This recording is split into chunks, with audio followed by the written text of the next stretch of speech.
8.1.3 Interculturalidad crítica. Este eje articulador parte de que las culturas son matrices dinámicas y complejas de producción de imaginación, creencia, comprensión, interpretación y acción que las personas y los grupos construyen e interiorizan para dar sentido y razón a su vida, a su comunidad y a los contextos geográficos y sociales en que habitan. Las culturas generan tipos específicos de subjetividad, formas originales de ser humano, que a su vez producen, crean y recrean esas mismas culturas. La interculturalidad se refiere a sujetos, comunidades e identidades lingüísticas, culturales, sociales y territoriales en su diversidad que interactúan, dialogan, se interpelan y producen entre sí diferentes realidades en un marco de relaciones asimétricas. Pensar la educación preescolar, primaria y secundaria desde la interculturalidad supone para todas y todos que es posible enseñar y aprender conocimientos y saberes desde diversos fundamentos conceptuales que permiten a las y los estudiantes pensarse a sí mismas y a sí mismos en coexistencia con los otros y el medio ambiente. En este sentido, el Estado se erige como el responsable social, político y jurídico que garantiza la igualdad de derechos, favorece la creación de espacios para diversas epistemologías, así como el reconocimiento de que son las comunidades indígenas y afromexicanas la matriz epistémica de la diversidad nacional, y que es favorable su encuentro con otras epistemologías a partir de un diálogo de saberes para intercambiar experiencias, saberes y conocimientos desde las ciencias, las artes, la literatura, la historia y la vida cotidiana de diferentes culturas, en el ámbito local, regional, nacional e internacional. Desde esta perspectiva se concede igual valor al aprendizaje y a la enseñanza que se realiza en los espacios de la comunidad local y a aquel que transmite tanto la cultura universal como la innovación del conocimiento en diferentes partes del mundo, en la medida en que contribuyen al bienestar individual y colectivo.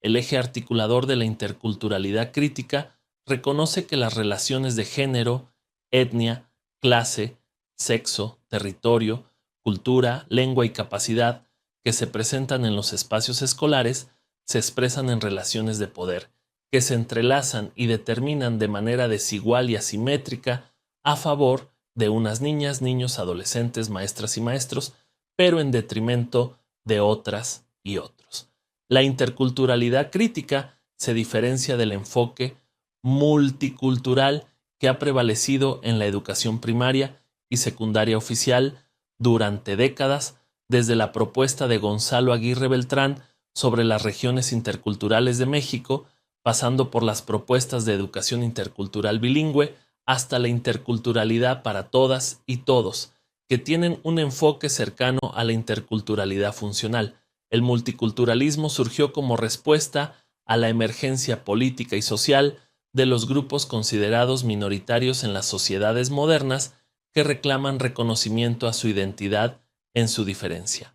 Así, surge una política educativa que se caracteriza por el reconocimiento y respeto de todas las culturas, el derecho a una ciudadanía diferenciada y a la igualdad de oportunidades, en un marco de coexistencia sin interrelación y convivencia. El multiculturalismo es un racismo que mantiene las diferencias desde una distancia asentada en el privilegio de su posición universal. La escuela es la que se adjudica el derecho a reconocer a niñas, niños y adolescentes de otras culturas para mantener la coexistencia de los distintos modos de vida cultural que exige la globalización. La globalización es presentada como un conjunto de procesos económicos, innovación tecnológica, flujos de personas, información y capitales ligados al conocimiento, da la idea de un mundo en expansión que se recrea permanentemente y avanza hacia nuevas fronteras del saber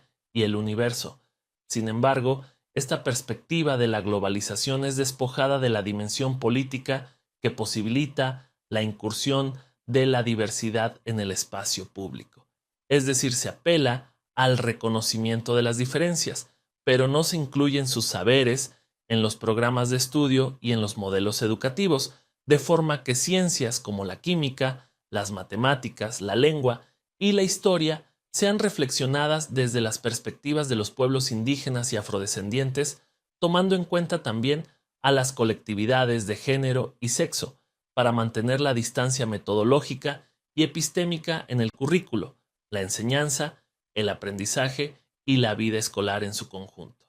En el mejor de los casos, se conceden espacios en el mapa curricular para las lenguas originarias o licencias para la elaboración de materiales didácticos regionales. Este eje articulador parte del valor y dignidad de todas las formas de vida en su diversidad, cuya expresión escolar encuentra unos principios éticos comunes para el diálogo y la convivencia entre niñas, niños, adolescentes y adultos, y de relación con múltiples saberes y conocimientos expresados en los campos formativos.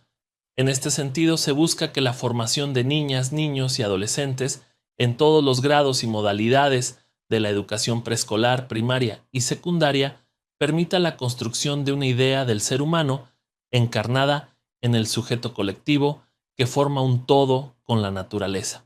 La vida de la persona adquiere sentido en tanto es comunidad.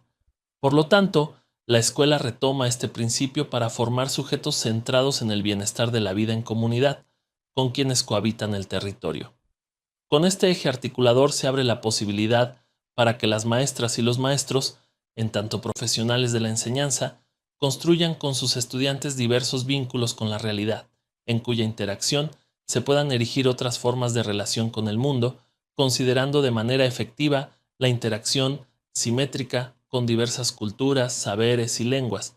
Una formación desde la interculturalidad crítica se puede expresar a través del desarrollo de subjetividades sensibles y capaces de indignarse ante la violación de los derechos de las personas, frente a toda forma de violencia y cualquier tipo de discriminación, así como la toma de acciones concretas en contra de cualquier exclusión por motivos de clase, discapacidad, sexo, etnia y género. Se manifiesta por medio de un diálogo de saberes para escuchar las ciencias, las artes, la literatura, la historia, la filosofía, la vida cotidiana de otras culturas y pueblos hasta ahora invisibilizados o decididamente discriminados del currículo oficial.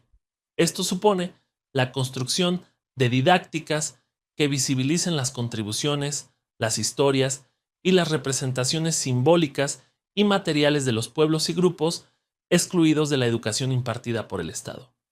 Por otra parte, se puede desarrollar una ética de diálogo cimentada en valores como la reciprocidad, el reconocimiento, el respeto y la interacción con el otro en su diversidad, en la justicia social, la libertad creativa y la solidaridad. De la misma manera, se expresa a partir de la construcción de proyectos de servicio e intercambio solidario entre la escuela y la comunidad territorio a partir de la reapropiación de los conocimientos, experiencias, saberes y prácticas aprendidas durante los procesos formativos, dentro y fuera del espacio escolar. Puede centrarse en la formación de ciudadanas y ciudadanos de una democracia intercultural que articule tanto las formas occidentales como las indígenas de participación, el voto como la asamblea para reivindicar los derechos colectivos de los pueblos, también en la construcción de interacciones cognitivas, simbólicas y prácticas con personas con diversos conocimientos para construir un diálogo de saberes que involucra a la ciencia occidental, los pueblos indígenas, campesinos y afrodescendientes, mismo que se fundamenta en relaciones de respeto y horizontalidad. De igual forma, debe considerarse un diálogo con la naturaleza que derive en la construcción de una ética y normas de cuidado de sí misma y del medio ambiente como una unidad orgánica interdependiente.